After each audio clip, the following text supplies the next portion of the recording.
Hey there, everybody. We're back with another Love Marriage Fantasy podcast. We are doing interviews this season, so get ready because we have another fantastic interview. Today we're talking to Latasha Harmon. Latasha, how are you today? I'm doing great. How you guys doing? Oh, we're good over here. So for those who don't know us, I am Anton Claiborne, your certified marriage facilitator and sexual intimacy advisor. To the right of me is... Could be to the left on the screen. You're right. Anyway, so I am Coach Star Claiborne. I am your love and life coach, your global relationship strategist, and I am the newly founding member and coach of the Six Figure Women's Coaching Magazine. Super excited about that. And your pure romance consultant. Here we have Miss Latasha Harmon with Simply Artistry, and we're going to give you just a moment to introduce yourself fully. Hi, everyone. My name is Latasha Harmon, owner and CEO of Simply Artistry makeup company. I have 20 years experience as a professional makeup artist and visual artist.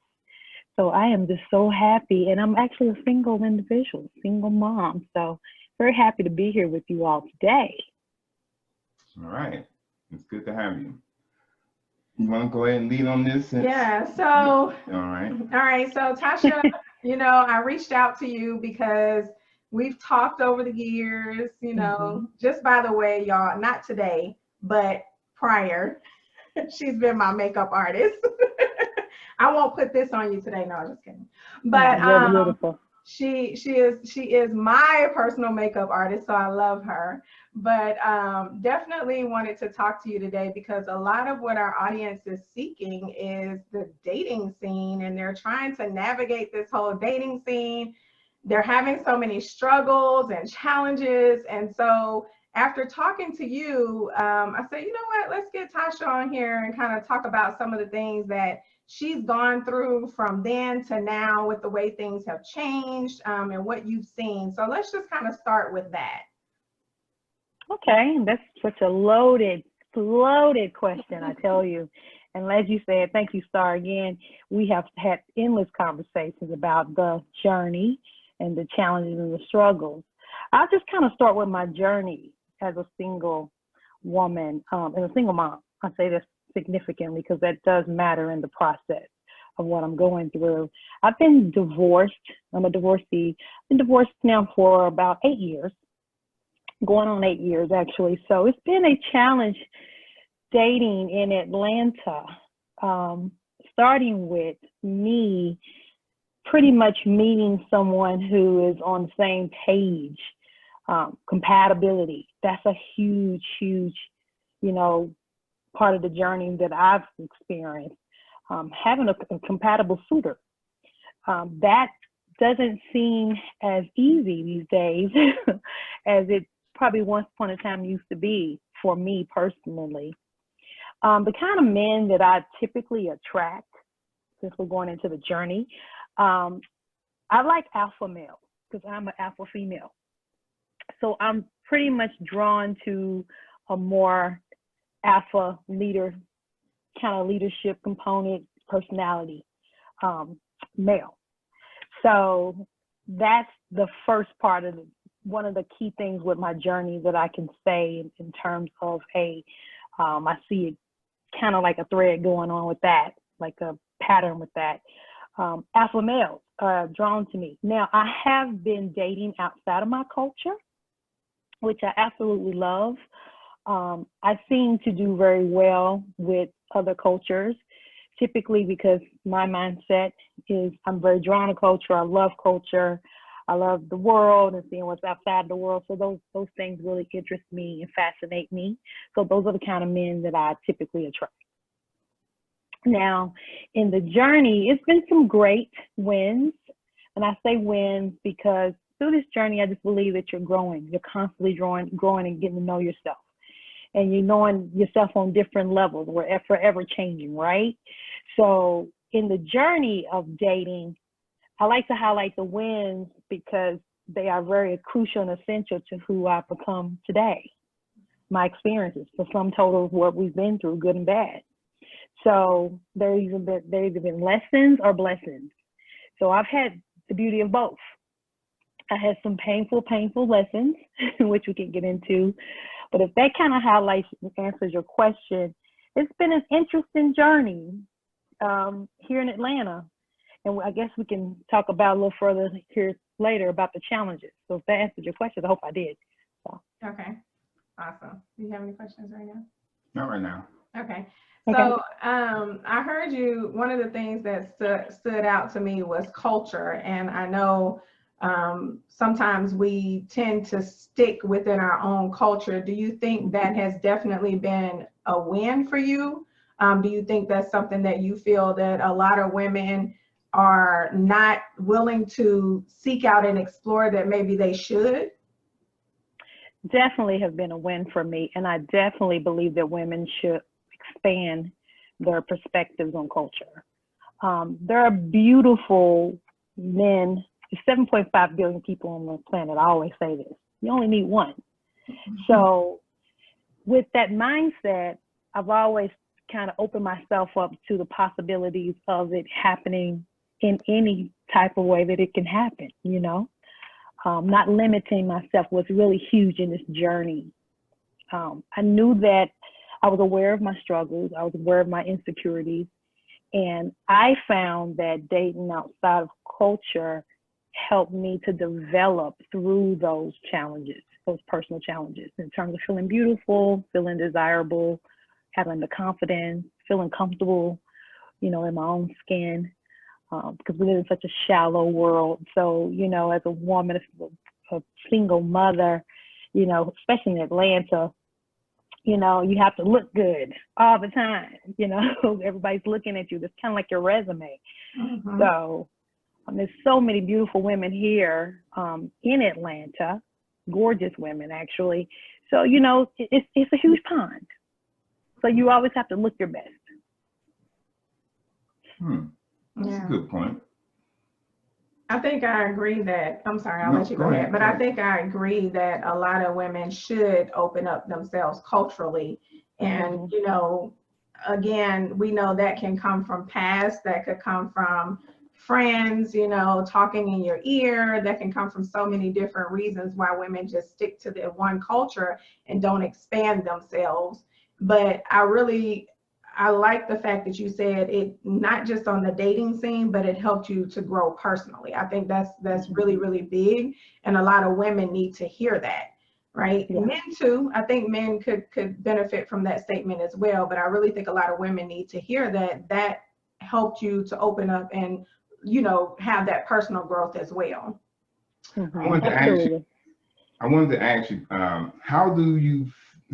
why do you think it helped with your confidence going outside, dating outside of your culture? Well, what I found in my own experiment was that the men in other cultures could appreciate my darker skin. So I was much more comfortable with men who could appreciate and celebrate me just naturally being beautiful the way that I am. I had struggled in my previous, you know, life and experiences just as a child, in my childhood, in melanin. Just having this level of skin tone was not always easy for me, and I was not always comfortable because I wasn't what you call the beacon of beauty, you know? I wasn't considered a natural beauty, beauty where I was from. They didn't consider me beautiful. So that was some of the things that played with me and kind of was imprinted in the fabric of my personality and my belief system, because, you know, we're constantly having these bags, you know, these bags from my childhood, these wounds and the bruises or whatever you want to call them. And it takes a lifetime sometimes to just develop out of them and to continue to reinforce new positive ways and skill sets of thinking. So dating a man in another culture who was naturally drawn to me, I didn't have to work for it. They were drawn to me naturally. I was attracted to them as well. So it just worked for me, you know, and I just used that to propel my my growth and my development. So it's basically what I did. That's interesting. Mm-hmm. I can relate to that, being, you know, of deep melanin myself. There Mm-hmm. were struggles during my childhood where, you know, I had to find my tribe, you know, people who were like me. And because I was around people who were like me, we found support amongst ourselves. And so that allowed us to be able to, I'm speaking of my teenage years, that allowed us to go out as a group and then, you know, be in social settings and feel more confident because we weren't out there as individuals, we were out there as a group. Right. That makes sense. So that helped us to be able to, you know, start a conversation with girls and get them to feel comfortable being around a group of dark-skinned young men.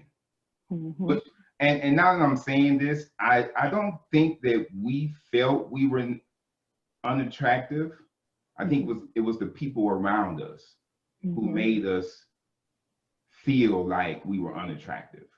Yes. So by distancing ourselves from those people, we realized, hey, we're good. You know, we're fine the way we are. We just need to stay away from those people. Exactly. So I can definitely relate to what you experienced. I also want to ask you, now that you have experienced dating outside of your culture, would you, or do you think that you would rather marry, if marriage is in your future? Do you think you would rather marry within your culture or outside of your culture?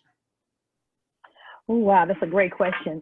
Actually, I still stand very firm on my love for other cultures.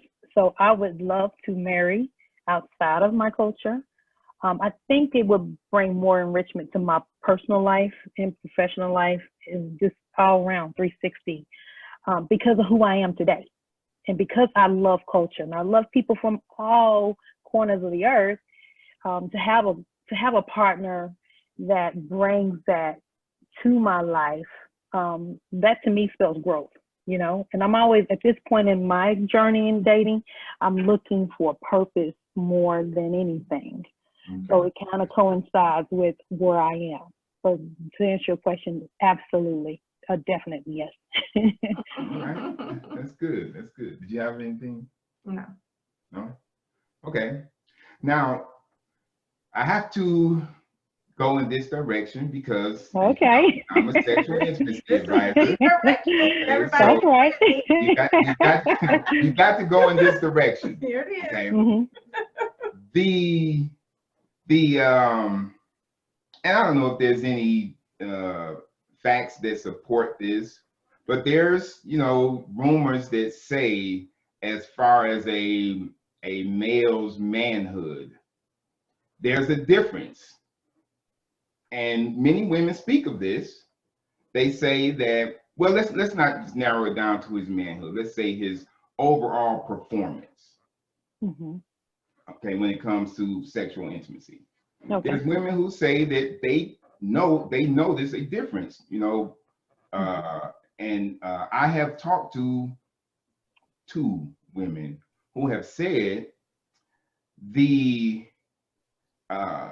man that they dated outside of their culture, he was much more attentive to making sure she was satisfied. Okay. Did you experience the same thing, or have you experienced that, or is your experience slightly different from theirs? That's a question that I would say yes and no.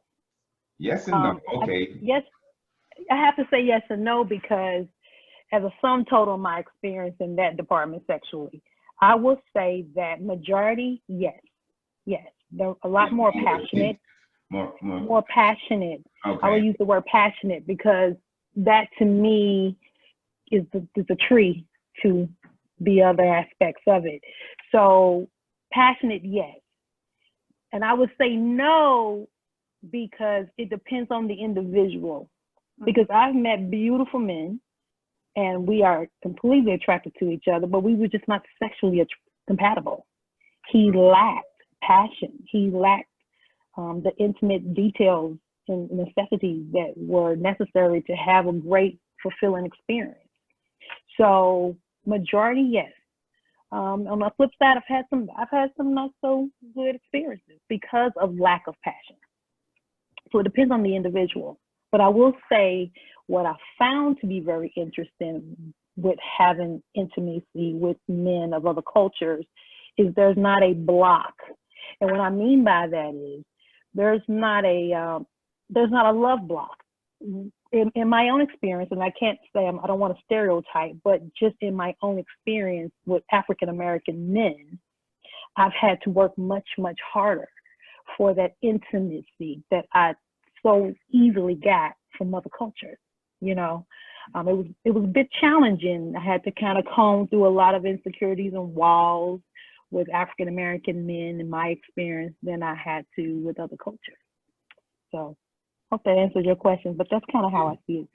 Okay, and it did, and I'm thinking that may be what they were referring to as far as the passion. Like they didn't receive the passion from the African American men that they received from men outside of that culture. That's interesting because, like you said, it should be up to the individual. I mean, it should be based on the individual. However, when you consider, and you can jump in anytime you want. I'm listening. All right. However, when you consider that, and I don't have any data to support this, so I'm just going to speak generally. When you consider that the majority of African American men are raised by a single parent, and most of those are women, do you think that the lack of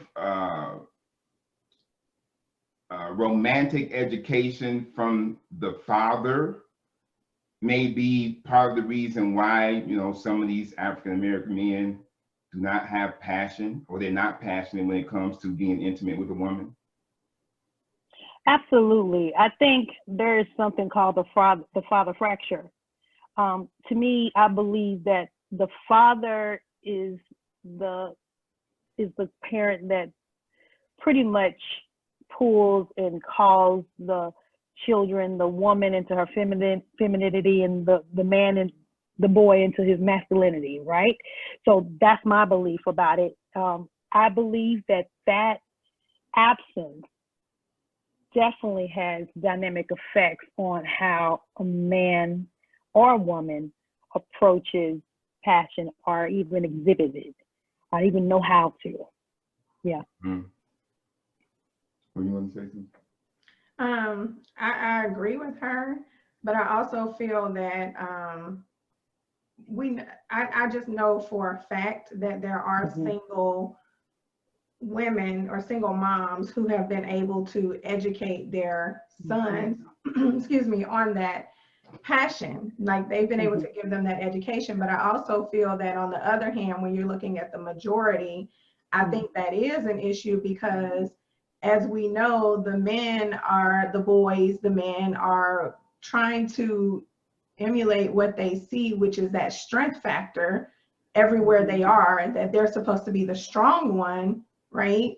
And so they're lacking that father figure or even that male mentor that can let them know it's okay to let that down sometime, and there's a balance with that.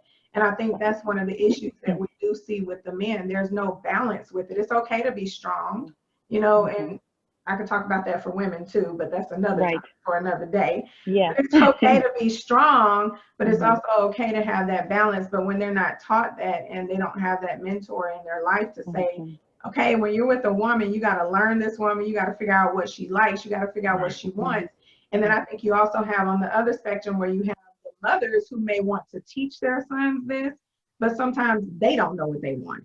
Right. You know, and a lot of women, if you hear them, a lot of them don't really come into themselves until they're in their mid to late 40s, right? So by that time, the kids are grown and they've lost that chance to really educate their children on what that passion should look like for a woman or how to really approach a woman.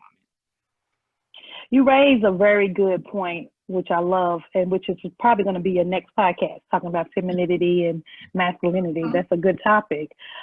But those things do play a huge part. And just to piggyback on what you said, and we can move on, I think that it depends on the parent skill set and the parenting of the parent, whether it be male or female, that would help to kind of give their children the key skills to understand masculinity, femininity, passion, how to express love, how to demonstrate those attributes.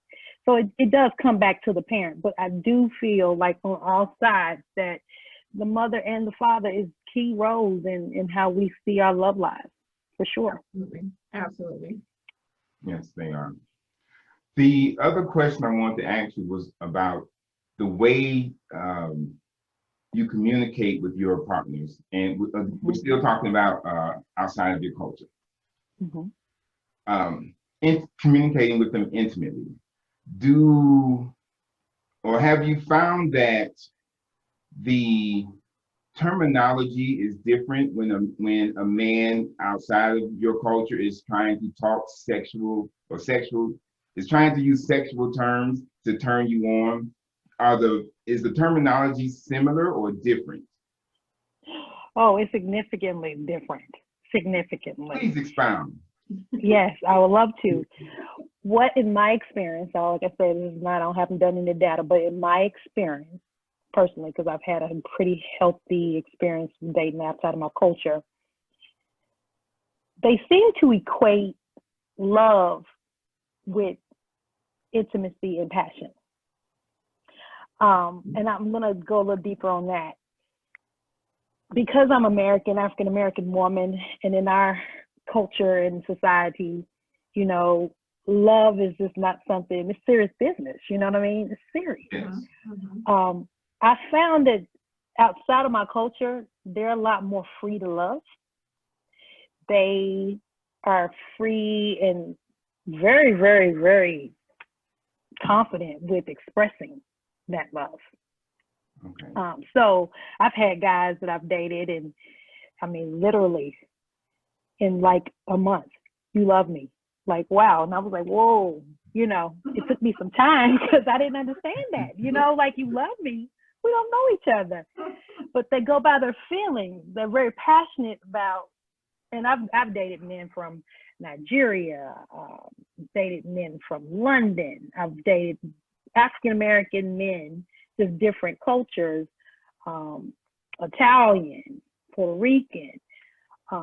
So they all have this common thing about them where they're very passionate in expressing how they feel about you, no matter if it's tomorrow, if it's today, if it's yesterday, or a month from now, 2 days from now, they're going to tell you how they feel about you. And that was something I had to adjust to, because I, being an American in my culture, especially the family I came up in, we just don't we don't say we love you that quick.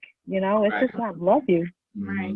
I think we might have, from my own father, I might have got I love you on one hand. I can count it on one hand in a lifetime, because it's just not something that we express verbally. So that was an adjustment for me. Interesting enough, it was a good adjustment because I craved it, and I got completely addicted to feeling that, hearing it and feeling it, and it just felt good, right? Let's just be real about it. It felt good to have someone express themselves so freely.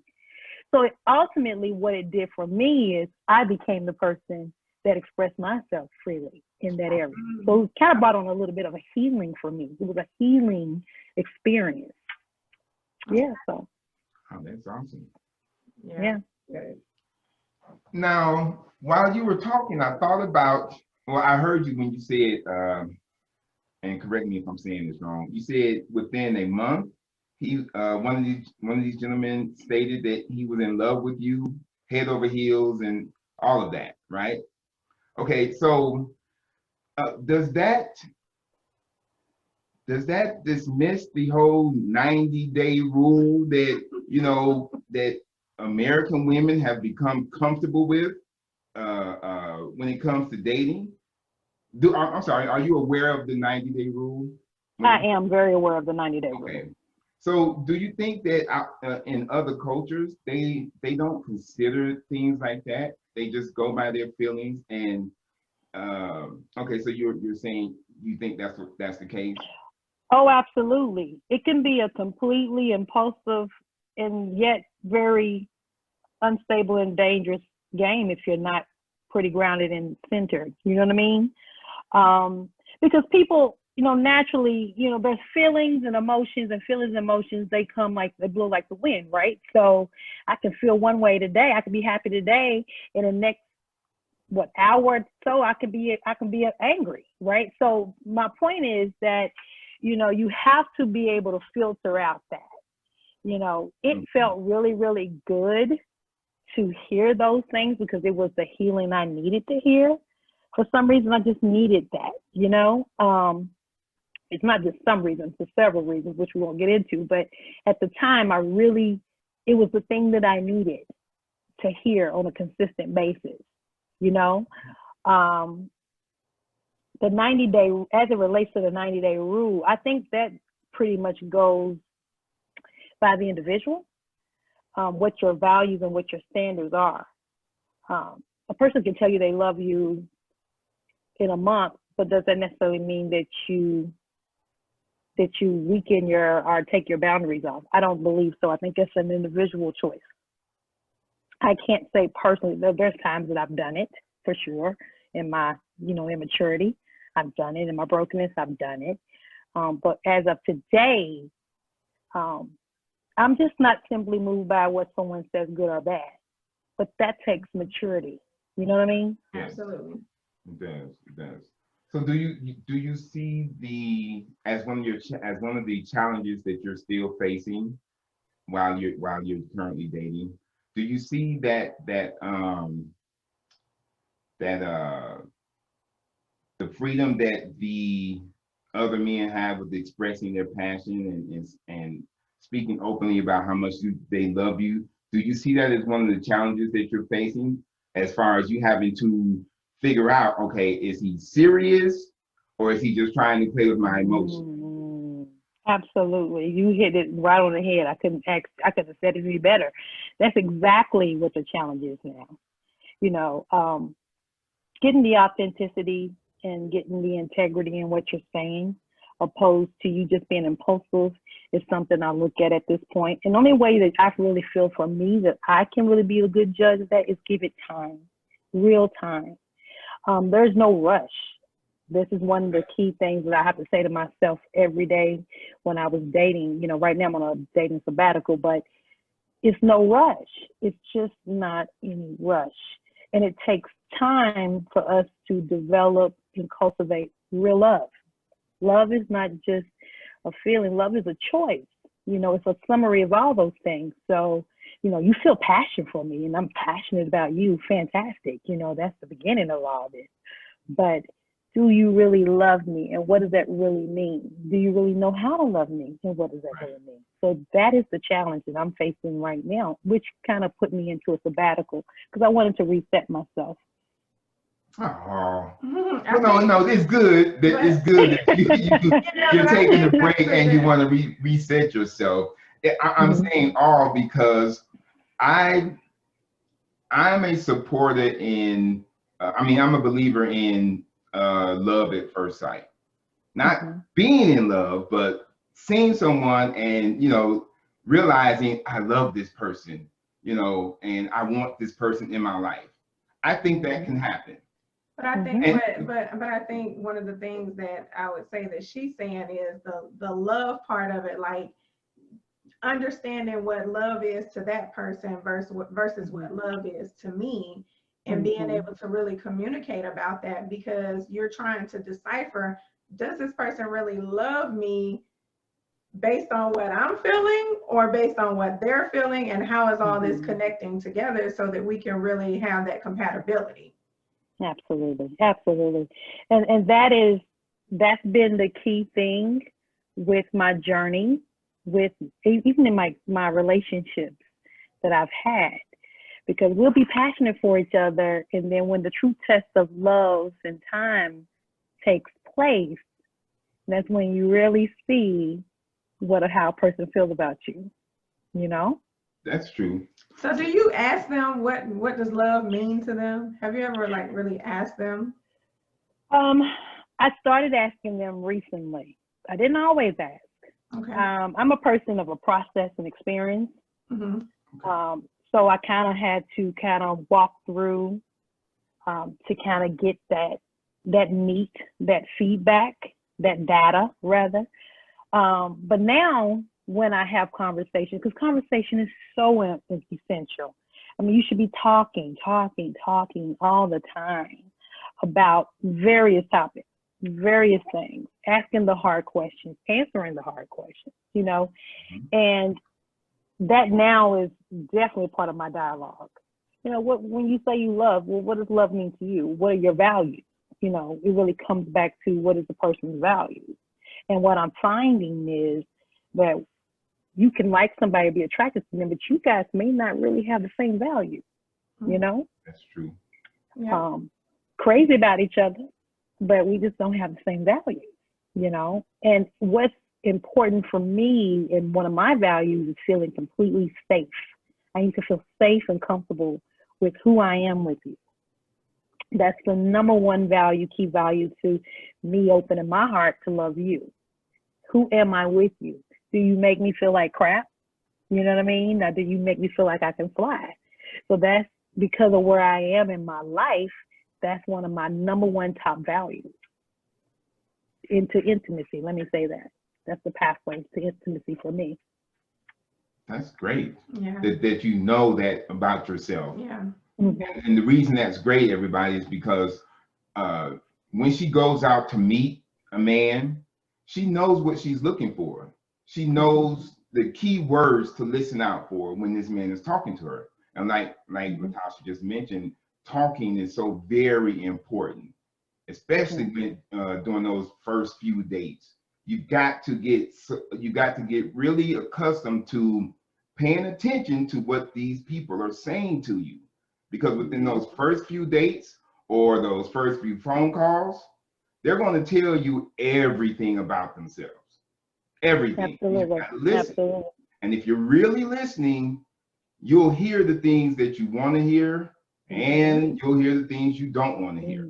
And that's when having that knowledge of self, or that knowledge of who you are as a person and what you want that will improve your life, that's when that information becomes important, because you'll be able to check it off your mental checklist. Like, okay, he said this, that's good. He said that, or that's not so good. Right. He said that, okay, that's another thing that's not good. He said this, that's another thing that's not good. Or he's not doing too well right now. You know, so you can start judging, like, okay, is he gonna change the pace, start saying some more good things, or no? But by the end of that, maybe that third date or third phone call, you'll know whether or not you want to invest more time in this person. Do you agree with that?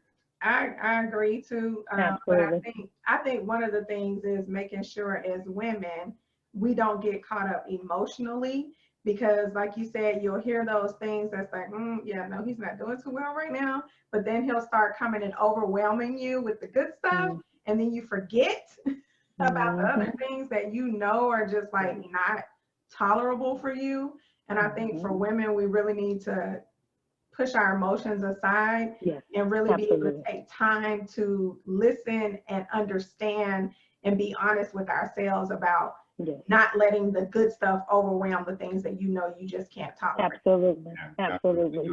And that's a great point. Just want to interject really quick. That's why it's so important to be whole. You know, I do these fasts and these sabbaticals for myself because I always like to be aware of where I am, take temperature checks. What's going on inside of me? What's going on in your mind? What kind of thoughts are you having? Because all these things kind of get swept over under the rug when we're dealing with somebody that we're really passionate about, we really like, and we just get so set on the outcome opposed to the actual process. Because the process, practicing mindfulness in the process, let me just say that is so key into really getting to know who a person is and if they're the right fit for you. I've met wonderful men, great guys, marriage material. They just wasn't right for me, you know? So I started to look at my dating journey just totally different and approaching it totally different. Getting back to what you said, Star, just making sure I put those emotions in a box for a minute. Let's put those emotions in a box. Emotions are great. There's a time and place for those. We'll deal with that in a minute. But let's first find out if it's safe enough to even unleash that box with you. So when I kind of reset and took that approach, I weeded out a whole lot of jokers. You know, right. A whole lot of jokers just got gone, you know. No. Because, you know, I think we are responsible for, like, we're responsible for our personal health. We are responsible for our personal emotional health. You know what I mean? Mm-hmm. So you have to be careful and know, to thy own self be true. It's one of my favorite statements. To thy own self be true. Be honest with yourself about if you're going through a healing. Be honest with yourself about if you're insecure. Be honest with yourself if you need, you know, a particular, you know, I guess what I call it, if you just need encouragement at this time in your life. Just be honest about what it is your needs are and identify them. And most women, all they see is, oh, I just want to get married. Where's my husband? Where's my husband? Where's my husband? But you're forgetting all the key moving pieces that are essential to even getting a husband, which is making sure you are intact, making sure that your perspective is intact, that you're seeing and you know, how you're seeing a husband and why do you even want a husband? Right. Have you even asked yourself why you even want to get married? People don't even know why they even want to be married. They just want a warm body next to them. You know what I mean? They don't. So, yeah, so these things are really, really vital in the journey of discovery and even meeting your partner, the love of your life, or whatever it is that you're looking for. So that would be my answer to that.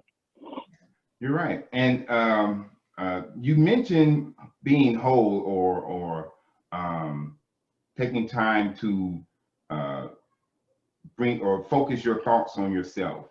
I want to take that and go back to when the two of you mentioned being in control of your emotions. I think one thing that a lot of women don't understand is the difference between being less emotional and emotionless. There's a huge difference. And I think a lot of women, after being hurt, they become emotionless and they become these bitter women. True. We don't want you to become emotionless, ladies. Just do like Star and Latasha said, take some time to refocus yourself, focus on what you want. And doing that, you will become less emotional. And then you'll be able to respond to these men in a very, very clear manner that will let them know, I'm not going to put up with your nonsense. I told you what I'm looking for. If you're not meeting what I'm looking for, then we can stop dating. That's not being insensitive. That's just being real. But you're doing it in a way where you're controlling your emotions. You're not being that bitter woman who, you know, is mad at every man and is not willing to give a man a chance after he may have said a few wrong things.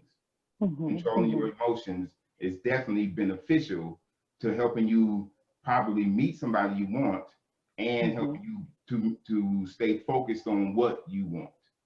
What you think? Absolutely. Sounds good? I would agree. Yeah. And I'd just like to piggyback on something you just said. And this is can attest to what you were saying about the brokenness. I guess it kind of puts me into where I'm saying about brokenness. You know, I've been the kind of woman that tolerated people because I was so broken and I didn't believe that, well, if I let him go, well, how long is it going to be till the next one comes, you know? So we got to be careful about that, ladies, because, you know, make sure that you are doing the inner self work on yourself, that you're not setting yourself up for more wounds.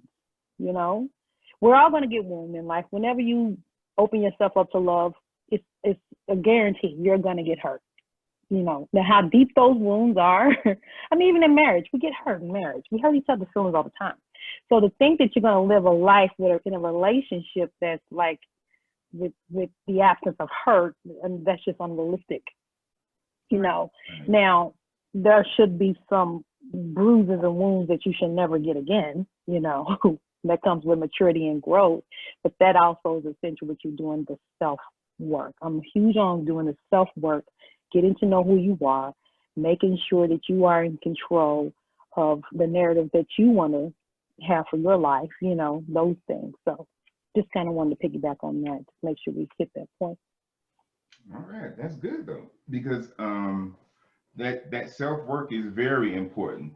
So because you are experienced in dating within your culture and outside of your culture, share with our audience maybe one or two things that you would suggest that could help them to get started with doing some of that self-work. What are a couple of things that you would suggest? First thing I would definitely suggest is having a spiritual connection with whatever your belief is. Be God, the universe, whoever it is. Center it on that relationship first. That's probably one of the safest relationships you can have as a human being. That can look like in a practical sense of you listening to podcasts, you know, listening to your favorite teacher or, you know, expert on, you know, whatever it is that you are trying to become whole in. Get the information. That's the first step. Identify what your needs are. And that's a personal self effort because you have to be completely honest with you. If you don't be honest with anybody else, be honest with yourself. Right. So those are the first steps that I believe in taking. Then the next step would be self-care. Learn and reintroduce yourself to yourself.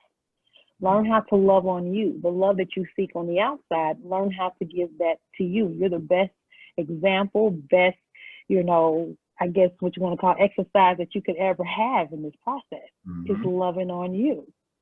Because I typically believe that when we give ourselves the self-care that we need and know how to love ourselves, we know how to love others. So for me, those are the proper steps that I knew that I felt that I needed to take. And I'm sharing with you ladies today on this podcast that these are the essential steps to even beginning to even exhibit and develop those skill sets with other people. Now, with that being said, third step, do a audit in your life of people who bring out value to you. If you have relationships, and I mean non-romantic relationships, if you have girlfriends, guy friends that really don't add value to your life, they really don't make you feel good about yourself, you can't be transparent in those relationships. Well, we can't even talk about a husband until you first do some inventory in your own personal everyday relationships, right? Yeah, that's right. So that's right. I'm a huge person of looking at who's around me, who's in my core, because your core is where you're most vulnerable. So it's really important that you assess who's in your core. That may look like one person, may look like two people, and depending on the season, it may be nobody. Right. And depending on the season, it may be nobody, but you and your true. spiritual connection. You know what I mean? Right. You and your God. For me, it's God. So those three things, those three key component steps, I believe are the pathway to discovering and wholeness. I really, really do. And in self-care, that may look like, you know, treating yourself, pampering yourself, reading a book, you know, I don't know, getting healthy, getting fit. For me, it looked like getting healthy and getting fit. You know, working out at the gym makes me feel good about myself, you know. It definitely keeps me from distractions. So whatever your thing is, identify it and find it and just do it. Do it consistently. So that would be my advice. I hope that helps. Yeah. I want to say something about the self audit because we, you know, a lot of times we'll hear, you need to go and clean your social media. You need to get rid of people. But I think when you put it in that perspective of self audit, people should understand that that is about also looking through that and saying to yourself and being honest with yourself that I may have needed these people then, but I don't need them now based on my growth. Because we're growing every year, every minute, we're going through some growth phases that Either we're ignoring or we're accepting. But once we get to that acceptance phase, we know that we've gone through growth, and the same people that we needed a year ago or even 3 months ago, they were there for a reason. And now it's time for us to level it up a little bit more and get some more people in our circle that are going to help us level up even more. Right? Absolutely. So I think that's very important to understand that we needed them then, but everybody has their place and their time. Absolutely. And, you know, and last but not least, the sum total of what we all are saying here, just do things that's going to bring value to your life and your goals and your growth. That's key. And no matter what aspect it's in, you know, and make sure you're becoming the person that adds value too. Let me say that we're always talking about, oh, let me cut this person out, let me cut this, what I need. And my Bible tells me, it's a scripture, you know, you be a friend. You know, when you be a friend, you will get friends. You know what I mean? When you sow those seeds, you will reap a harvest. So focus on becoming the person that you want to see. And that has always helped me in my journey, just becoming the person, being the answer, not always being the question or not always asking the question, but sometimes you just need to learn how to be the answer, you know, as well for whatever you want. So that's what I believe, y'all. So we gotta get busy and get these husbands or spouses or mates or whatever we're looking for. You know what I mean? Our partners. It looks like it's working for you. The thing that came to my mind though, just a moment ago was the 3 things that you mentioned: the spirituality or the spiritual connection, the honesty. Actually, it was 4, right? It was the spiritual connection, the honesty, the self-care, and the information. Yes. Right. Okay. So, are those things that you learned over the years that has helped you with dating, or did you learn them while you were going through the dating process? Oh God! Was it before you got started, or was it during the dating process? That's like 4 books, okay? I just want you to know, that's like 4 books. Every failure you can have, I made it, okay? That's great. Failure. Oh, boy, did I pay that tuition. I paid that tuition for this information. Let me tell you, the school of love, I've been through it.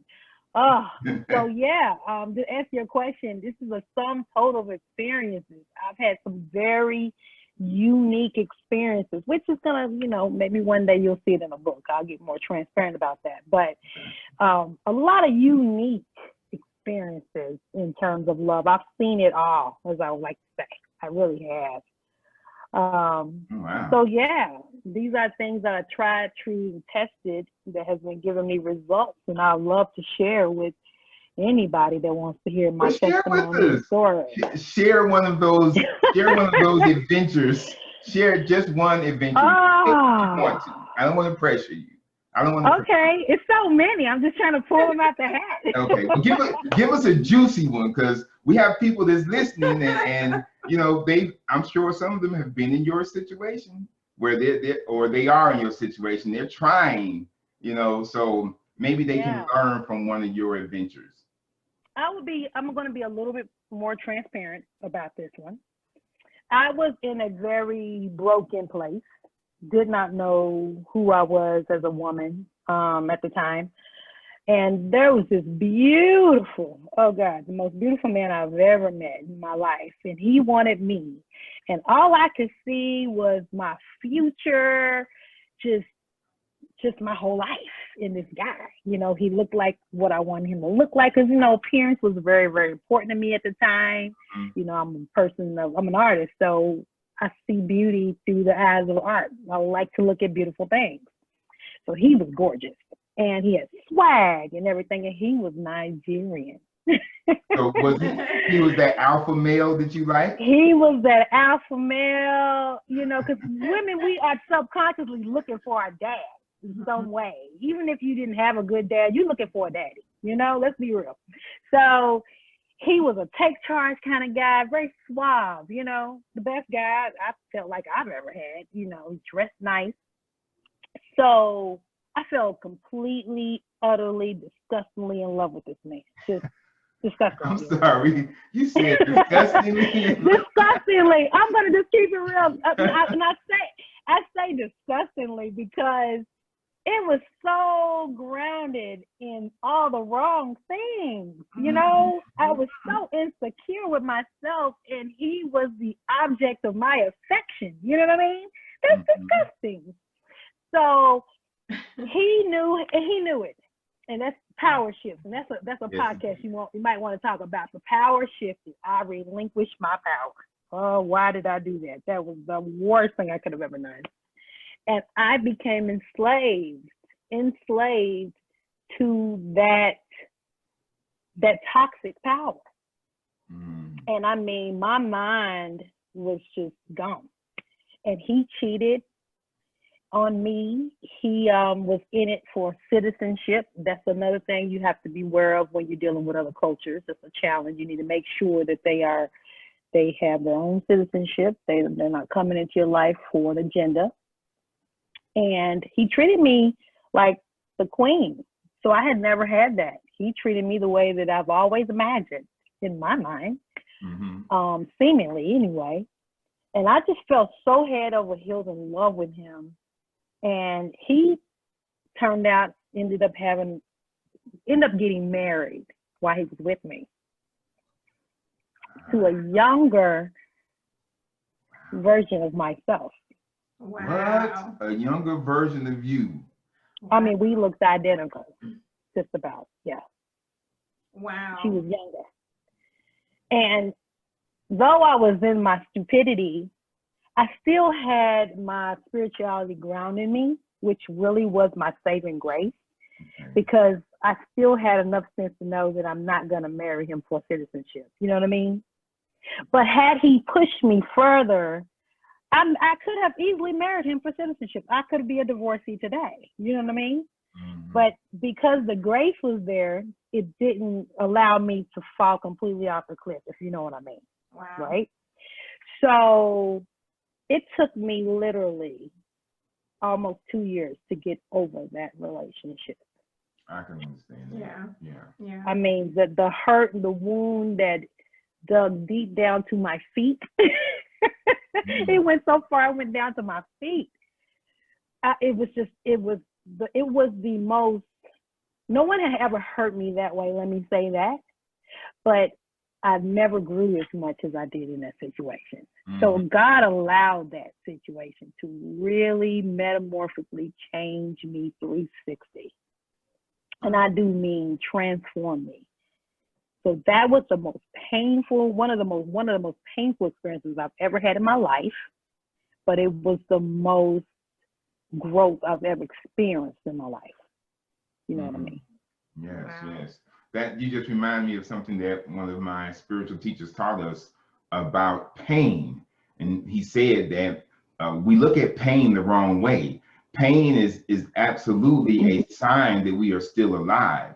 We shouldn't be afraid of pain, and no matter what form it comes in, because it lets us know, hey, you're still alive. You can get back up and do, and try again.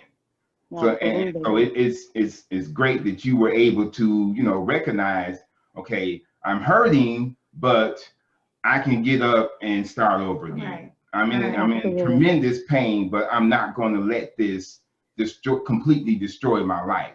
Right. That's good. That's really good that you were able to recognize that and get up and get things back on track.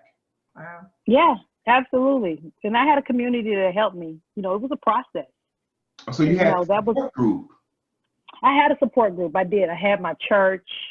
I had to really do the work to get out of that entanglement, because that's what I call it, an entanglement, because I had a soul tie. I mean, it was a bunch of things going on with this guy. I just could not seem to shake him. But when I started doing the work and really getting into the roots of why I got connected in the first place, I identified a lot of things about me that wasn't so pleasant, So in saying that, did you, or do you think that I know you said you surrendered yourself soon after meeting this guy, but Mhm. do you think that um, in the short period that you surrendered yourself, that made it extremely easy for him to get you trapped the way that he did? Because I'm thinking it must have happened very soon in order for him Mhm. to say, hey, she's not going anywhere. I can do whatever I want. And eventually Absolutely. I will get my citizenship. So was that period within maybe a month, couple of months when you surrendered yourself? Yeah, yeah, that That's important because I think our audience needs to know, was it a short period or was it a year or with, something like it that? it was a good 3 to 6 months because Wow. interestingly so, I didn't even like him. I didn't even like him in the beginning. And Wow. that's yeah, I didn't That's like him. I, fantastic. I underestimated this guy. Oh, I thought he was a complete cornball in the beginning. Complete cornball. And when he started when he showed consistency with me, okay. because he was consistent, he was relentless in getting me. He wanted to get me. That was his agenda. And Hmm. he did that. So when he got me, that's when all the things started to switch and turn. And this is why I say that it's so important that you take your time, Hmm. that you take your time. And I mean quality time, not just existing time. Quality time to investigate, research, take a look at it. I was mesmerized by all the things that he was showing me in a husband because I felt like a wife. You know what I mean? And Yeah. he was good. He was good, quote unquote, good to me on the surface and in ways that I was only focused on. You know what I mean? But I also wore a mask the whole time I was with him that I didn't even realize I was wearing. You know?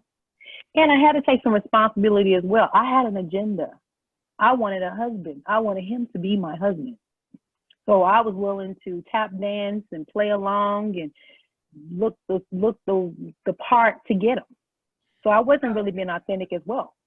So you would you say that you ignored a lot of the signs because you said in Oh the yeah, beginning you didn't like him, and then you Right. started seeing some things because you just had that agenda. That agenda allowed you to ignore all of those signs, even though you knew what you wanted. absolutely. Physically, you wanted a husband, but you weren't Right, sure what that husband looked like. It was only being right, given to you visually now, and right, it felt good. right. He had treated me better than any man that I had had in my life prior. You know, like I said, we were intimate sex. You know, that's another blinder. You know, he was giving me the best sex. That's You a know, big blinder. It is. that's a huge blinder. It's so dangerous. It's so dangerous. He had the best sex. You know, we had great sexual chemistry. You know, so all these things were really set up to be a trap. It was a trap I created and a trap that was created for me. You know, Hmm. a trap can't come unless you give it consent to come. You know, so it can, you know, you get approached all the time, but I couldn't really get entangled in the trap unless it was my consent. Let's just be real about that.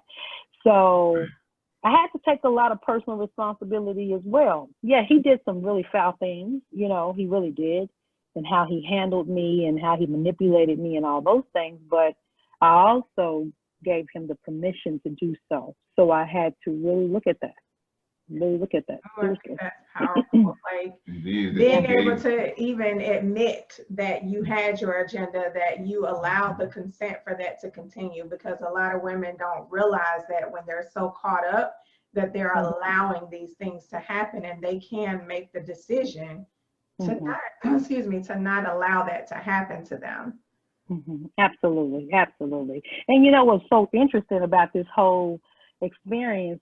I had became very well acquainted with his family. So the family was in on it too. Oh, Everybody was in on the agenda of him securing a citizenship. Right. And I'm thinking that I'm having an authentic relationship with the family members, and I'm actually the target. Yeah. I'm the target. oh, So you have to be very, very careful when you are dealing with men or women outside of cultures, because you're not completely aware of what their agendas are unless you take the time and the right questions to find out. So that would be the biggest warning sign I would say to look out for if you're going to date outside your culture. You know, what does that really look like? Who is this person really? How long have they been here? You know, how long? That makes me think about how many times I've been approached by men of other cultures, and I have to ask myself, even going to another country, are they doing it for that? Are they just as persistent with the women of their culture as they are with us as Americans? Like, I never really thought about it in that manner, right? You just, you know, and even I think a lot of women, if you have just a natural conversation with women, they'll say, oh my gosh, these men of this culture, they're just so persistent. They just go for what they want. Like, they're super persistent, but you don't find that same persistence with American men, right? So I would be curious to know, are they that persistent with the women in their own culture, or are they literally just doing it for that reason and that agenda to get to that citizenship? That's really cool. Wow. Well, what helped me was, you know, I had friends in the same culture, female friends. So they were a community of support. It was like, no, don't date him. No, this is what they do. So that was important for me. And I think that was part of my saving grace, because I wasn't just dating them blindly. I was really interested in the culture because I knew about the culture long before I started dating them. But I also made friendships with women in the culture that would guide me. One of my best friends, she's in the culture. So she was like, no, don't date my brother. No, that's not the brother for you. He's not, no. So I had a community of accountability that helped me through it. So that's key too. Safeguard yourself, ladies. Safeguard yourself when you are dating outside of culture. Not all of them, because there's some wonderful men in other cultures that are faithful, just as faithful as any man here in the United States. I know some. I personally know them. So not all, let's be clear on that, but just know that that is a possibility if you are not well versed in that culture and not well versed in what your expectations are and should be. That's good stuff. It is. Yeah. I do want to comment on you being approached for citizenship. I was approached by a Nigerian woman, but she and her cousin, it was her cousin, they were more direct. They told me what their plans were. They told me what they were trying to do, and they gave me, you know, time to consider it. You know, there was no deception. They were out. They were open with everything, and I did, because I was younger.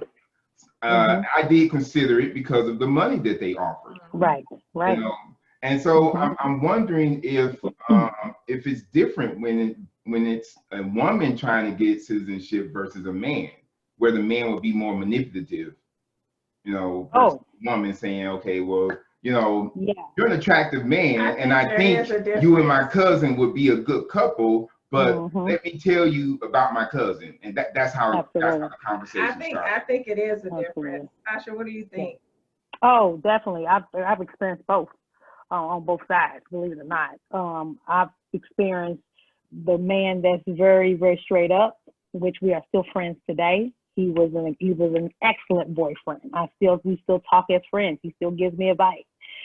He approached me and said, hey, I know we're dating, but you know I'm here for my citizenship. I could either go ahead and marry you, or we're together, I love you, or are you going to be okay with me paying someone to marry me? And I can respect that, because I knew he was straight up about his agenda the whole time. And that's one of the reasons why we're still friends today, you know. Then I've had others that have been very manipulative, like the one I just shared with in the story. He was very manipulative. He didn't want to pay. He didn't have the money to pay. So he thought that manipulating a woman would be the way to get to his citizenship. And that's exactly, and ultimately he was successful. He just wasn't successful with me. That's right. That's right. Yeah. Awesome. All right. The experiences that you have gained up to date with trying to date and eventually get married. Would you say that you are dating to get married? I mean, currently, are you dating to get married, or, oh no, you said you took a sabbatical. So when you come back from that, when you return from that, will you be dating to get married, or dating just to, explore the field and see, who you can meet? Which will it be? Well, it will definitely be dating to get married. Okay. I feel that I'm at a place now that I've done the experimental dating. Been there, done that. We're done with it now. So Okay. that's why the sabbatical was such a good bridge for me to reset, to kind of weed off that energy. I knew that I got off online dating apps. I'm not doing that any longer. I'm not looking for it, because for me at this point and where I am, it's really about purpose. And the more that I evolve into the woman I am today, especially in business and motherhood and just in all other aspects, I'm going to really need a partner that is divinely made for me. And that's not something that I feel that the dating experiment was going to open me up to. I've kind of gotten to a place in self-contentment of resting for the first time in my life, just resting and praying and just trusting the process that whenever it happens, it's going to be right for me. You know what I mean? Opposed to me going out looking for a searching. I'm open to love. Don't get me wrong. I'm open to dating, but I am not open to the intentional dating process anymore. No. Okay. So that's kind of where I'm at now. It's got to be about purpose. We have to be divinely partnered together to do something greater. That's good. Have you thought about using visualization techniques along with your prayer? No, I haven't. Please explain. I would love to hear about that. Oh, okay. Well, so what you would do while you're in your prayer, well, let's start from the beginning. You will go into your prayer with an intention.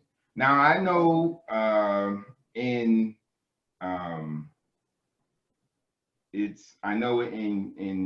Christianity and Islam, you're not supposed to go into prayer asking for things. You're supposed to go in with praise and adornment and seeking guidance, but they say you're not supposed to ask for things. I don't agree with that. So this is where the visualization comes in.